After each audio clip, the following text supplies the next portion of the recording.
Hello दोस्तों, स्वागत है आपका एजुकेशन का इम्पोर्टेंस में। तो दोस्तों, पिछले वीडियो में हमने बात की थी और पिछले वीडियो में हम बात कर रहे थे रासायनिक अभिक्रिया एवं समीकरण, और ये 10th की एनसीईआरटी का फर्स्ट ही चैप्टर है। तो हमने पिछले वीडियो में बात कर ली थी, यहाँ तक आप देख पाओगे, द्विविस्थापन अभिक्रिया तक हमने बात कर ली थी। आगे जो टॉपिक रह गया था वो रह गया था ये वाला, उपचयन अपचयन अभिक्रिया। और उपचयन अभिक्रिया वाला टॉपिक हम इस वीडियो में कवर करेंगे, और जितने भी इम्पोर्टेंट इसके क्वेश्चन बनेंगे जितने टाइप के, वो हम नेक्स्ट वीडियो में आपको बताएंगे। तो शुरू करते हैं बिना किसी देरी के, बिकॉज ये तो आप भी जानते हो, time is the coin of your life. दोस्तों, इससे पहले मैं आपको इसको समझाऊं, तब तक आप चैनल को सब्सक्राइब कर दो और बेल आइकन को प्रेस कर दो। अगर आपने पिछला वीडियो नहीं देखा तो आई बटन पर लिंक दी हुई है, और डिस्क्रिप्शन बॉक्स में भी आपको लिंक है, आप यहां से जाके उसको देख सकते हो। चलिए हम बात करते हैं उपचयन अपचयन अभिक्रिया की। तो देखिए, सबसे पहले हम देखते हैं ऑक्सीजन के योग के आधार पर, अगर किसी पदार्थ में ऑक्सीजन का योग हो रहा है, यहाँ देखिए ये मैग्नीशियम है, यहाँ पर ऑक्सीजन का क्या हो रहा है, योग हो रहा है, और ये बन रहा है 2MgO। तो ऑक्सीजन के योग के आधार पर हम देखते हैं, तो जिस पदार्थ में ऑक्सीजन का योग होता है वहाँ पर कौन सी अभिक्रिया होती है, वहाँ पर ऑक्सीकरण अभिक्रिया होती है। तो ये उपचयन अभिक्रिया को ही ऑक्सीकरण अभिक्रिया कहते हैं। यहाँ देखिए, सल्फर में ऑक्सीजन का योग हो रहा है, SO2 बन रहा है। इसी प्रकार से कॉपर में ऑक्सीजन का योग हो रहा है, तो ये कॉपर ऑक्साइड बन रहा है। तो जहाँ पर भी ऑक्सीजन का योग होगा जिस पदार्थ में, वहाँ पर क्या होगा, ऑक्सीकरण होगा, यानी उपचयन होगा। ओके, अगर किसी पदार्थ से, इसका उल्टा देखते हैं हम, अगर किसी पदार्थ से मान लो ऑक्सीजन का निष्कासन हो जाता है, किसी पदार्थ से ऑक्सीजन का निष्कासन हो जाता है, तो उस वाली कंडीशन में इसका उल्टा होगा, यानी कौन सी अभिक्रिया होगी, अपचयन अभिक्रिया होगी। देख सकते हो। तो यहाँ देखिए 2KClO3 है, इसमें से यहाँ पर KCl और O2 ऑक्सीजन निकल गई। तो ऑक्सीजन निकल गई तो इसमें क्या हो गया, यहाँ पर ऑक्सीजन जैसे ही निकल गई इससे, तो क्या हो गया, इसका हो गया अपचयन। यहाँ देखिए MgO, तो यहाँ पर मैग्नीशियम से क्या हो गई, ऑक्सीजन निकल गई, तो इसका क्या हो गया, इसका हो गया अपचयन। तो इस प्रकार से। नेक्स्ट देखिए, हाइड्रोजन के योग के आधार पर अगर हम देखते हैं, तो जिस पदार्थ में हाइड्रोजन का योग हो रहा है वहाँ पर हम कहेंगे कि इसका क्या हो रहा है, अपचयन। देखो, वहाँ ऑक्सीजन का जब योग हो रहा था तो हम वहाँ बोल रहे थे उपचयन, यानी ऑक्सीकरण बोल रहे थे। अब यहाँ पर हाइड्रोजन के योग के आधार पर हम उल्टा बोलेंगे, हम हाइड्रोजन का जिसमें योग होगा उसको बोलेंगे अपचयन अभिक्रिया। तो यहाँ देखिए, क्लोरीन में हाइड्रोजन जुड़ रही है तो HCl बन रहा है, तो यहाँ पर क्या हो रहा है, हाइड्रोजन का योग हो रहा है, तो यहाँ पर क्या हो रहा है, इसका अपचयन हो रहा है। यहाँ देखिए, ये एथीन है, और एथीन में हाइड्रोजन जब हमने जोड़ी तो ये क्या बन गया, एथेन हो गया। तो यहाँ पर क्या हो गया, इसका अपचयन हो गया, मतलब इसकी ऑक्सीकरण स्टेट है वो कम हो जाएगी। ऐसा क्यों हो रहा है अभी बताएंगे हमें। चलिए इधर देखिए, यहाँ हाइड्रोजन का निष्कासन हो रहा है, यानी अगर किसी पदार्थ से हाइड्रोजन का निष्कासन हो रहा है तो यहाँ देखिए उसका क्या हो रहा है, ऑक्सीकरण हो रहा है। ओके, तो ये है। अब देखिए बेसिकली हो क्या रहा है, बेसिकली ये हो रहा है, हम एक नंबर हमें पता होता है कि ऑक्सीकरण,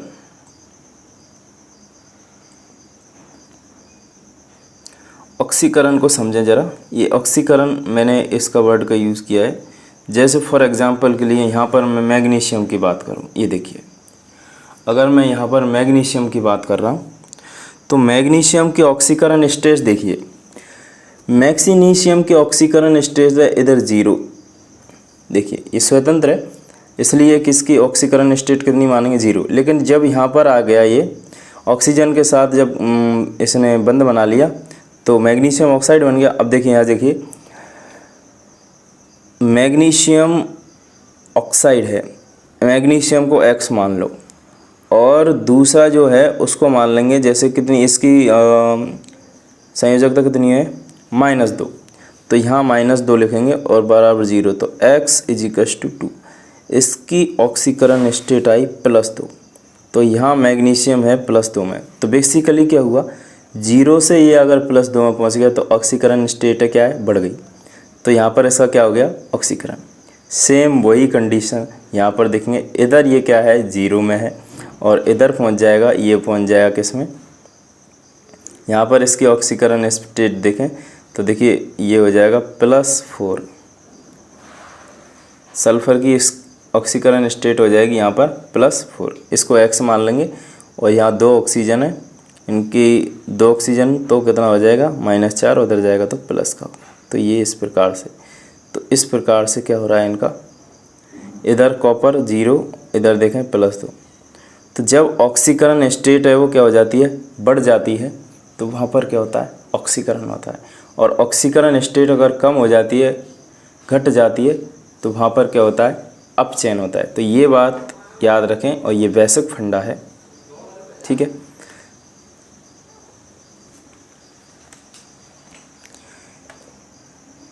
यहाँ देखिए क्लोरीन 0 है, लेकिन क्लोरीन यहाँ 0 से जाके, और यहाँ देखिए क्लोरीन 0 से जाके यहाँ हो गया -1, तो 0 से -1 यानी कम हुआ, इसलिए क्या हो गया, यहाँ अपचयन हो गया। ऑक्सीकरण स्टेट है यहाँ क्या हो गई, कम हो गई। तो यहाँ इस प्रकार से क्या हो गया, इसका अपचयन हो गया। तो बेसिक फंडा यही है। हम दरअसल ऐसे बोलते हैं कि ऑक्सीजन का योग के आधार पर तो क्या होगा, उपचयन होगा, और ऑक्सीजन के निष्कासन के आधार पर अपचयन होगा। तो बेसिक फंडा आपको ऑक्सीकरण वाला याद रखना है। और ऑक्सीकरण स्टेट अगर बढ़ रही है तो हम कह देंगे ऑक्सीकरण हो रहा है, ऑक्सीकरण स्टेट अगर घट रही है तो हम कह देंगे क्या हो रहा है, अपचयन हो रहा है। ओके, नेक्स्ट यहाँ पर एक रिएक्शन आती है। अगर ऐसी कोई अभिक्रिया है जिसमें उपचयन और अपचयन दोनों साथ साथ हो रहे हैं एक ही अभिक्रिया में, अगर उपचयन और अपचयन किसी एक अभिक्रिया में दोनों साथ साथ हो रहे हैं तो उसे हम बोलते हैं रेडॉक्स अभिक्रिया। तो यहाँ रेडॉक्स अभिक्रिया का उदाहरण देखते हैं। ये देखिए,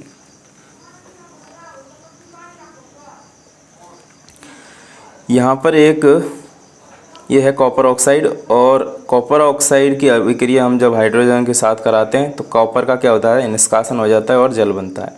तो यहाँ देखिए, यहाँ कॉपर है अभी +2 में, देखिए ऑक्सीकरण से समझा रहा हूँ डायरेक्ट, यहाँ +2 में है और जब यहाँ पर आया तो ये 0 हो गया। इसका मतलब ऑक्सीकरण स्टेट है क्या, कम हो गई।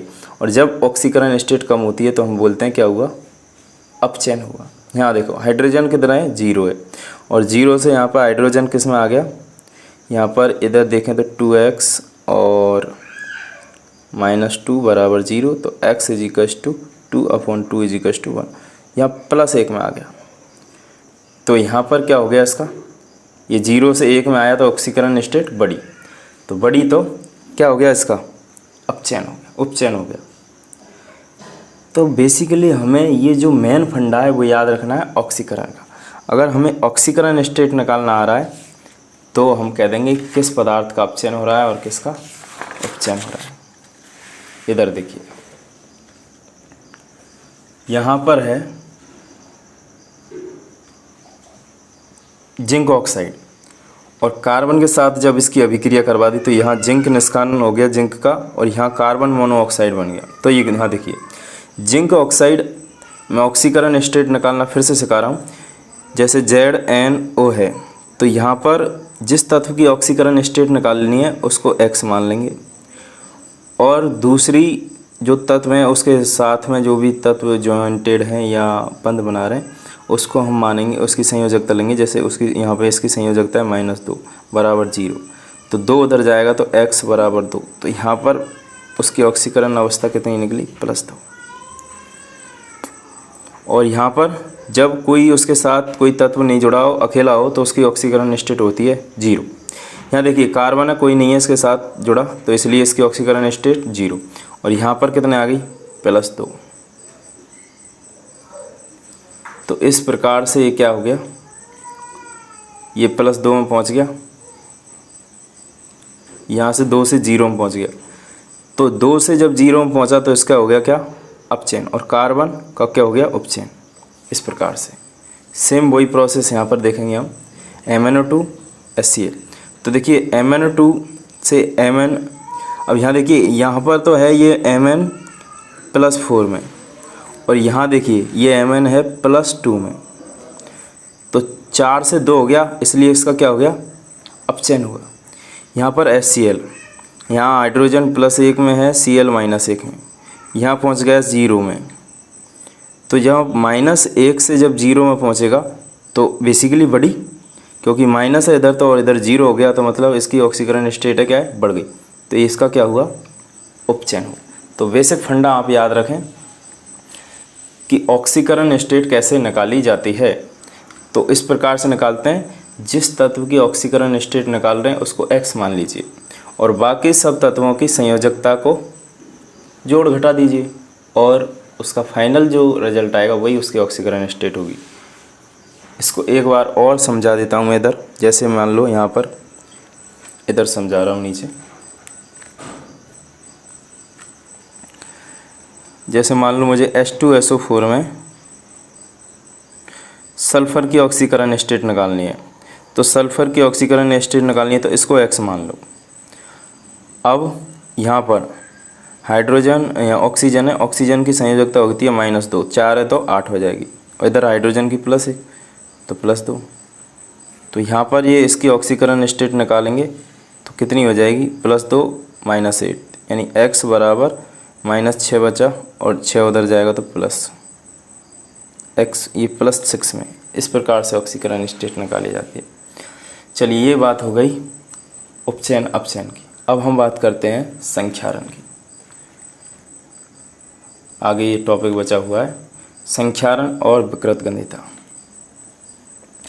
तो संख्यारण क्या होता है, जैसे मान लो कोई धातु है, और धातु मान लो अम्ल आर्द्रता के संपर्क में आ रही है, या तो अम्ल होगा और अम्ल के साथ आर्द्रता है, नमी, तो उसका क्या हो रहा है, संख्यारण होने लगता है, उसका क्षरण होने लगता है।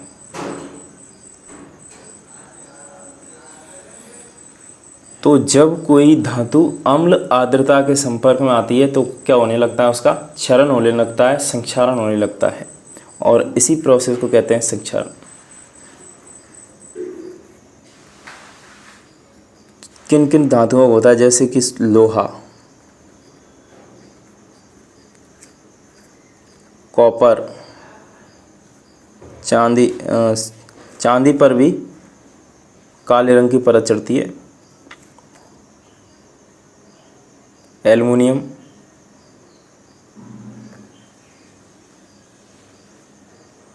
तो इस पदार्थ ये जो धातु हैं अम्ल आर्द्रता के संपर्क में आती हैं तो क्या होने लगता है, इनका संक्षारण होने लगता है। अच्छा, संक्षारण से किस प्रकार से बचा जा सकता है, तो अगर हम इसके बचाव की बात करूं तो हम यसद लेपन विधि का प्रयोग कर सकते हैं, यानी कि इन पर जस्ते की परत चढ़ाकर, जिंक की परत चढ़ाकर ग्रीस लगा सकते हैं, तेल लगा सकते हैं, इन पर पेंट कर सकते हैं, इनकी मिश्र धातु बना सकते हैं। तो इस प्रकार से हम संक्षारण से बच सकते हैं।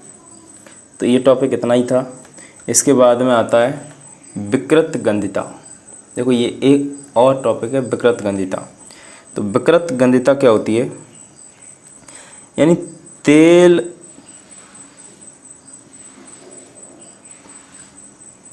या वसा युक्त जो सामग्री होती है, तेल या वसा युक्त जो सामग्री है, अगर ये मान लो लंबे समय तक रखी रह रही है, इसको काफ़ी समय, मान लो लॉन्ग टाइम के लिए अगर हम रख देते हैं इसको, तो दरअसल क्या होता है, इनकी स्वाद और गंध दोनों ही परिवर्तित हो जाते हैं। स्वाद और गंध दोनों क्या हो जाते हैं, परिवर्तित।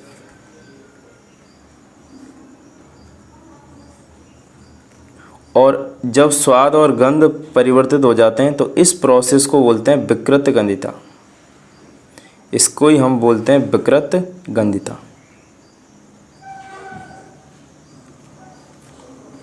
इसलिए विकृत गंधिता से बचने के लिए जो अचार होता है उसमें सिरका डाल देते हैं, तेल, चीनी, इस प्रकार के परिरक्षकों का प्रयोग किया जाता है। नेक्स्ट एक चीज़ और है, जैसे मान लो थैलीबंद जो भोज्य पदार्थ होते हैं,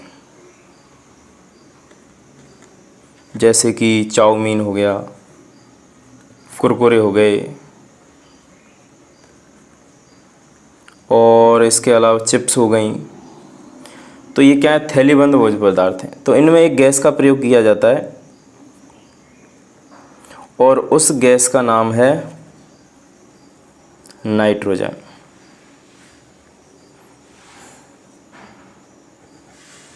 नाइट्रोजन गैस का प्रयोग किया जाता है थैलीबंद भोज्य पदार्थों में। तो दोस्तों ये टॉपिक यहीं पर ख़त्म होता है और इस पर अब जो जितने भी इम्पोर्टेंट क्वेश्चन बनेंगे वो नेक्स्ट वीडियो में मैं लेके आऊँगा। और आई होप आपके ये समझ में आया हो। अगर नहीं समझ में आया हो तो आप कमेंट करके मुझे बताएं, मैं फिर से इसको समझाने की कोशिश करूँगा। और तब तक के लिए आप चैनल को सब्सक्राइब कर लें। जय हिंद, जय भारत।